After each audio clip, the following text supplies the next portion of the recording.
Pues está aguantando la ratilla, ¿eh? Venga. ¿Está grabando? Sí. El duelo, la pérdida, los momentos más difíciles de la vida. ¿Cómo podemos afrontar o elaborar el duelo? ¿De qué manera desde una perspectiva psicológica y espiritual? ¿Qué luz puedes aportarnos, Martía? A mí me llamó mucho la atención cuando leí La danza de la realidad de Alejandro Jodorowsky, que lo leí muy jovencita, no sé, tendría 20, 22 años. Y entonces me acuerdo que él habla sobre la muerte de su hijo. Y entonces dice que cuando murió su hijo intentó buscar explicaciones por todos los sitios y alguien que lo aliviara, ¿no? Alguien que le diera un poco de una respuesta de por qué, de para qué. Y de repente se encontró con su maestro, me parece que se llamaba E.J. Takata o algo así, Sí, un maestro así es. zen, que era su maestro. Y entonces él lo miró y le dijo, y le preguntó simplemente una cosa, le dijo, ¿duele? Y Alejandro Jodorowsky respondió, duele, ¿no? Entonces, ahí él encontró alivio. En el hecho de que no le dieran alivio, encontró alivio. ¿Qué significa eso? Que lo primero fue simplemente para él, fue aceptar que dolía, asumir el dolor y vivir el dolor hasta el fondo. Y que la gente que tuviera cerca le permitiera, en vez de intentar darle como aspirinas fáciles para evitar el dolor, lo contrario, que la gente que tenía alrededor le permitiera dolerse y le permitiera sufrir y le permitiera llorar todo lo que fuera necesario, ¿no? Eso sería como lo primero. Sí, pero no sé si lo has dicho al principio, todo eso fue ante la muerte de su hijo, me parece que no lo has contado. Sí. Y sí, pues me has pisado la entradilla, porque yo iba a contar exactamente lo mismo, porque el duelo es duelo porque duele, ¿no? Y uno no se puede escapar de ese dolor, ¿no? Y lo primero que hay que aceptar en este mundo al que nos cuesta tanto, ¿no?, de encajar, integrar y tragar el sufrimiento, que hay veces que lo más saludable y lo más sano y lo mejor que uno puede hacer es sufrir y pasarlo mal, ¿no? Por ejemplo, ante la pérdida, sobre todo si es la pérdida de un ser querido, ¿no? Porque el duelo puede ser ante cualquier forma de pérdida, ¿no? Uno puede arruinarse económicamente y de alguna manera es un duelo, o incluso, como hemos dicho en algún vídeo anterior, cuando una persona tiene un hijo, también hay una especie de duelo de la anterior identidad como persona que no es padre o como padre de menos hijos, para renacer o reconstruirte con una nueva identidad, porque el duelo significa una reestructuración total de tu mundo. Aquel que eras cuando iniciaste el duelo no va a ser el mismo que aquel que serás cuando salgas del duelo. Y eso es lo difícil, ¿no? Tener que dejar atrás toda una forma de ser para construir una nueva. Es un mundo que se acaba y que está en crepúsculo y que atardece. Hay que pasar una larga noche. A veces una noche larga, dura, difícil, ¿no?, para luego poder amanecer y renacer, ¿no? La buena noticia es que si uno hace el duelo y uno se atreve a enfrentarse a ese proceso y se rinde, aunque parezca imposible y aunque haya momentos en que uno desee realmente morir y desaparecer y que crea que no puede seguir adelante, pero si aún así se sigue, se puede conseguir y se puede superar, y yo doy fe de ellos porque conozco y he visto casos concretos en mi consulta. Por supuesto no serás el mismo, la vida no volverá a ser como antes, ¿no? Mucha gente, y es más que comprensible, pide esto, ¿no? Yo quiero volver a ser el que era, pero eso ya no es posible. Tendrás que ser otro, y además serás otro mejor, más profundo y más hondo, ¿no? El dolor nos va a dar sabiduría, nos va a dar empatía, nos va a hacer comprender mejor a los demás y en cierta manera nos va a convertir en mejores personas de lo que éramos. Y al final ese es el proceso sabio de la vida, ¿no? La vida está puesta para eso, y las pérdidas, que son constantes como en muchos sentidos, están puestas para eso, ¿no? Para una persona que tiene fe, todo lo que sucede de alguna manera sucede a nuestro servicio, incluso lo más doloroso, claro, esto es muy difícil de decir, ¿no? Pero incluso lo más doloroso está puesto al servicio del crecimiento de nuestra alma, ¿no?, por así decirlo.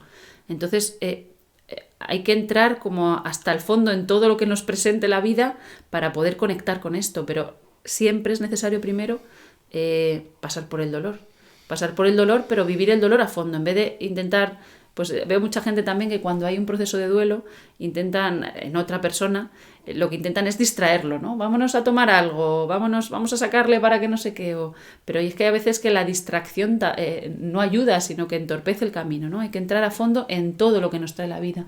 Si la vida nos trae algo muy doloroso, como la pérdida de un ser querido, sobre todo, y la pérdida de un ser querido Claro, la más dolorosa posible es la pérdida de un ser querido cuando el ser querido, digamos, no era su momento de irse, ¿no? Porque si sigue la vida un orden natural y entonces vemos primero morir a nuestros abuelos o nuestros bisabuelos, pues vamos aprendiendo un poquito, ¿no?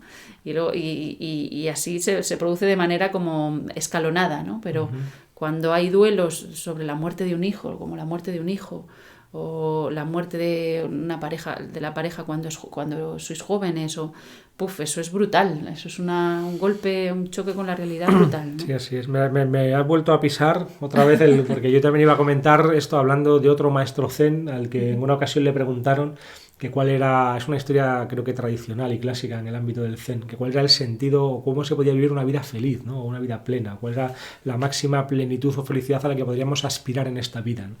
Y el maestro escribe en un papel: muere abuelo, muere padre, muere hijo, ¿no? Como mientras no se rompa ese orden de las generaciones, digamos, la vida o es lo más a lo que podemos aspirar, ¿no? La vida va bien, ¿no? Es cuando se rompe ese orden, cuando viene el problema y cuando vienen los duelos más difíciles y más duros, claro que sí.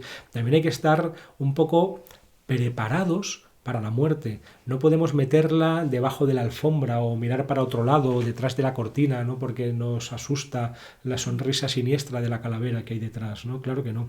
Hay que hacer de hecho eso es madurar y crecer emocionalmente en cierta manera, ¿no? Que es estar preparado para la muerte propia y para los seres queridos en cierta manera. Por supuesto no se puede estar preparado, pero al menos hay que contemplarla dentro del ámbito y de juego de posibilidades. Hay gente que no es capaz de hacer esto, ¿no? Que está tan aterrada y le da tanto miedo esa posibilidad que decide no mirarla, ¿no? Y entonces cuando viene, pues el zarpazo o el mazazo es terrible y te están obligando a mirar aquello que más temes y es mucho más difícil. En todas las tradiciones espirituales siempre hay ejercicios, técnicas y procesos de preparación para la muerte, tanto de la muerte propia como de la muerte de los demás, ¿no?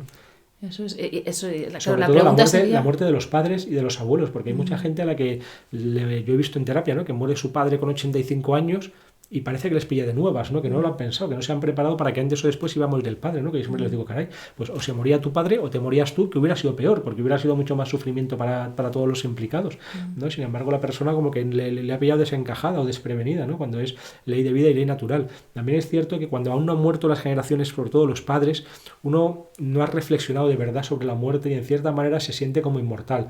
Un profesor mío, creo que era Carmelo Monedero, ¿no? Nos decía que cuando había una generación delante, ¿no? Parece que esa generación está yendo hacia el abismo, pero hasta que esa no cae no te das cuenta que el siguiente eres tú, ¿no? Y que estás ante el vacío terrible, ¿no? De la vida, ¿no? Y ante que ya el próximo te espera, y hasta ese momento estás como protegido. También un hermano sufí, ¿no? Que nos decía que solo en un año habían muerto su padre y su madre, y además relativamente jóvenes.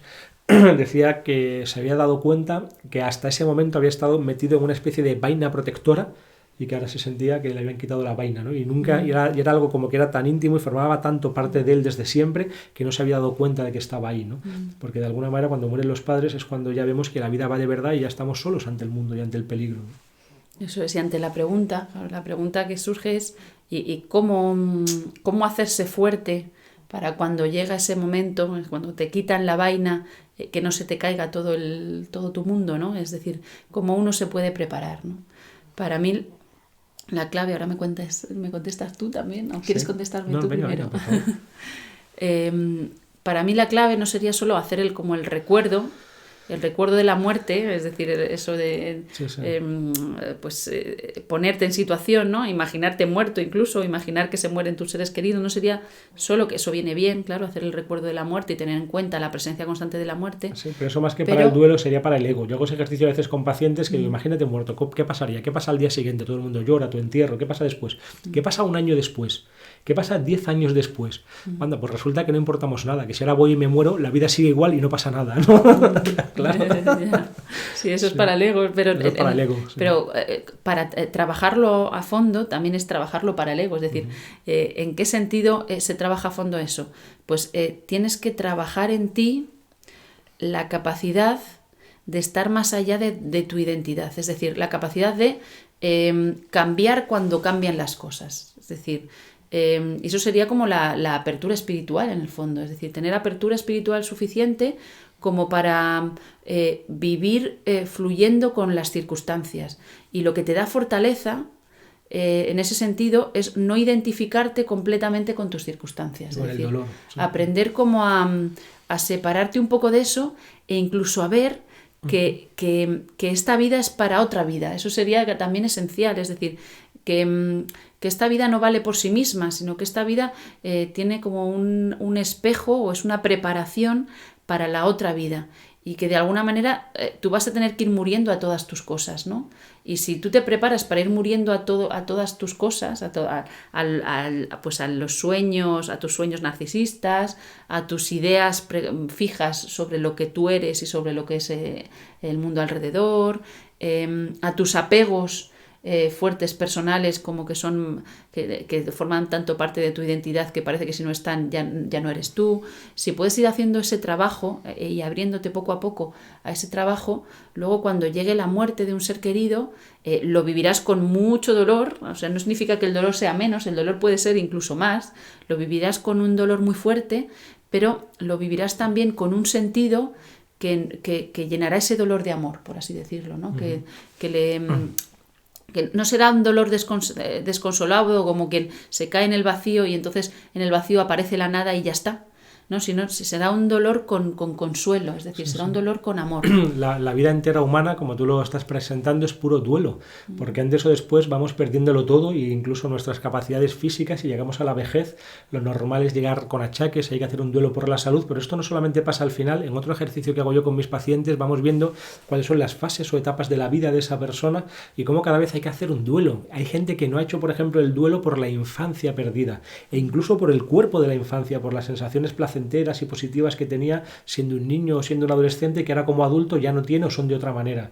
O el duelo por la irresponsabilidad de la infancia, porque hay alguien que son mis padres que se hacen cargo de mí y yo tengo ya que morir a esa identidad para renacer como adulto, ¿no? De hecho, desde este punto de vista, todos los ritos de paso de los que hablamos mucho incluyen siempre un duelo, porque hay que dejar atrás una identidad que ya no corresponde o que ya no toca para abrirse a una nueva. Y con la muerte de un ser querido o con la pérdida, una gran pérdida en cualquier ámbito, ocurre lo mismo. También puede haber un duelo por la salud, ¿no? Alguien de repente tiene un problema o una enfermedad, o tiene una discapacidad, o tiene un accidente, o pierde un miembro, o pierde su integridad física de alguna manera, y ahí también es de nuevo un cambio y una remodelación, y hay que hacerlo. Hay una película muy interesante en que esto se ve muy claro, que es 127 horas, ¿no? En el que, no os voy a hacer mucho spoiler, ¿no? Pero en que la persona tiene que renunciar a algo, que además es como un niñato y un chaval, y está basado en un hecho real y está grabada en el mismo lugar donde ocurrió la película, actuada por Jess Franco, que lo clava, la verdad, actorazo en esta película, y entonces se queda atrapado, se sabe en los primeros 5 minutos, 127 horas en una cueva con el brazo atrapado por una roca que no puede sacar ni mover de ninguna manera, y ahí asume que va a morir. Y de hecho tiene una videocámara donde él graba pues una despedida, porque estaba haciendo senderismo, una excursión por ahí, ¿no? Entonces él se graba despidiéndose de sus familiares y hace todo el proceso y duelo de su propia muerte, ¿no? Eso sería el rito de paso. Si somos capaces de aceptar que somos mortales y que vamos a morir, ¿no? Y a veces de una manera tan brutal y tan directa como en esta película, entonces ya somos capaces de dar el salto de madurez emocional más grande hacia otro nivel. De hecho, yo a algunos de mis pacientes les recomiendo que vean la película a solas en su habitación fuera, intentando vivirlo lo más posible para, aunque sea vicariamente, simbólicamente, a través de la pantalla, poder hacer como ese rito de paso y ese duelo por una cierta forma un poco ilusoria de vivir la vida como si fuéramos inmortales o no fuéramos a morir nunca, para entrar en la vida de verdad, ¿no? Porque la mayoría de la gente sabe que vamos a morir, pero como de cabeza para arriba, lo sabemos intelectualmente, pero no hemos hecho una reflexión de corazón sobre lo que eso significa, y el que la hace ya no pierde más el tiempo o no se neurotiza más, ¿no? Porque ya sabe que todo va muy en serio. Eso es. Y no sé. Bueno, ¿algo pues, más? Nada, Lo dejamos así cortito. Lo dejamos así cortito. Seguro que se nos les quedan viene muchas bien. cosas en el tintero, así que podéis dejar preguntas en comentarios, y si son interesantes podemos grabar otro vídeo sobre el mismo tema. Y a todos aquellos que hayáis llegado a este vídeo pasando por un proceso de duelo o de pérdida, desde mi experiencia concreta, empírica, clínica, práctica, ¿no? Me gustaría como llevaros un mensaje de que después del dolor hay esperanza y hay una luz, pero que implica y necesita una transformación personal, ¿no? El duelo es un rito de paso en toda regla y pasamos a ser otros, y seremos otros mejores si todo va bien, ojalá. Ojalá. Y la vida es que no tiene sentido si no además a todos nos va a pillar antes o después, todos vamos a pasar por duelos, porque si llegamos a la vejez, veremos morir a nuestros abuelos, a nuestros padres, incluso tal vez a nuestros hermanos, a nuestros amigos. Hay un momento en la vida en que todo el mundo parece que se casa y que estás todo el día en bodas con tus amigos, tal, con 30 y pico años. Luego hay un momento, también 35, 40, que todo el mundo empieza a tener hijos y te pasas el día yendo a visitar hijos de amigos y tal. Y luego hay un momento en que todo el mundo empieza a morirse, ¿no? Y te pasas todo el día en el tanatorio, ¿no? Pues así viene la vida. Y tal vez podríamos acabar con un sueño real de una paciente que estaba, bueno, una conocida en realidad, ¿no? Que estaba viviendo el duelo por la muerte de su padre, además de una manera especialmente complicada, y en que soñaba que estaba como en una tómbola con un número, ya lo he contado alguna vez, ¿no? Estaba en una tómbola en donde ella llevaba como un número al cuello, iban llamando números, y entonces el número, cuando te tocaba tu número, pues ibas a la tómbola a recibir el premio, el regalo, ¿no? Entonces ella iba ahí esperando y se daba cuenta que llevaba su número, ¿no? Y de repente se acerca a ver cuál es el regalo que están dando a la gente que van llamando, el 47, ¿no? El 221, el 322, y van pasando. Y cuando se acerca se da cuenta que el premio es que los están matando. No recuerdo si es que les pegaban un tiro o no, de una manera como muy trágica y muy traumática. Entonces ella se da cuenta que también tiene un número y que la van a llamar. E intenta quitárselo por todos los medios, pero no puede porque es demasiado pesado, se le enreda, ¿no? Y es incapaz de quitárselo y ya se despierta muy asustada, ¿no? Es un sueño que recuerda un poco al filósofo Pascal, cuando habla de la condición humana, que dice que es como una larga cuerda de presos en que no sabemos de dónde venimos y a dónde vamos, simplemente que a nuestro alrededor sin saber por qué unos van cayendo y van muriendo y solo te queda esperar tu turno, ¿no? Una visión como muy dramática, ¿no? Y muy fuerte de la realidad, pero algo de eso hay, ¿no? Todos llevamos un número y antes o después nos van a llamar, ¿no? Ella estaba empezando el proceso, ¿eh? Cuanto antes nos reconciliemos con esa realidad, mejores serán nuestros sueños y entonces empezaremos a tener sueños positivos, que también los hay sobre la muerte. La muerte suele aparecer en sueños como pasar como a un otro lado, como una aduana o un río o una frontera del cual ya luego no hay vuelta, ¿no? Y mucha gente antes de morir sueña que hace las maletas, ¿eh? Fíjate qué interesante, para que luego digan que los sueños no significan nada, ¿no? Que metáforas más finas y más sutiles, ¿no? ¿Algo más? ¿Un mensaje de esperanza? No, es que, o sea, claro que un mensaje de esperanza, ¿no? Porque al otro lado, al otro lado nos espera, yo creo que algo mucho mejor, ¿no? Y no solo eso, sino que nuestros seres queridos de alguna manera nos esperan también al otro lado. Uh-huh. Entonces, vivir con esa esperanza preña la muerte de promesas, ¿no? Vivir con esa sensación. De hecho, yo la experiencia que he tenido, claro, por ahora, a los que he visto morir son a mis abuelos.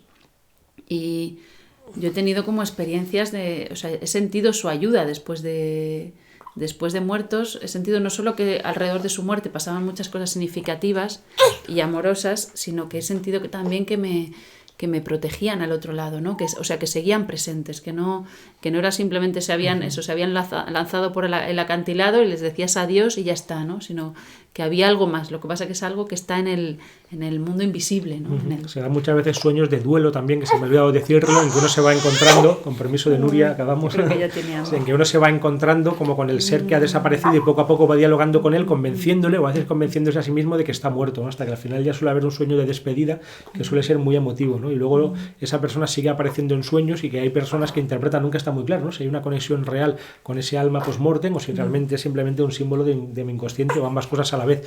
Así que lo dejamos ya.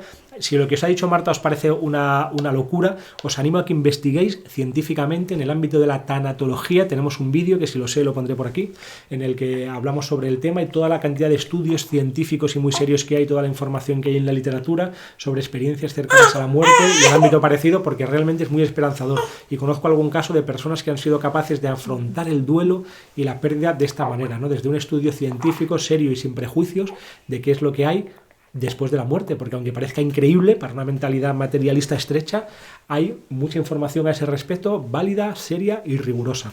Así que con esto lo dejamos y ahora ya sí, nos vamos a darle el bibi a Nuria. Muchas gracias a todos y bendiciones.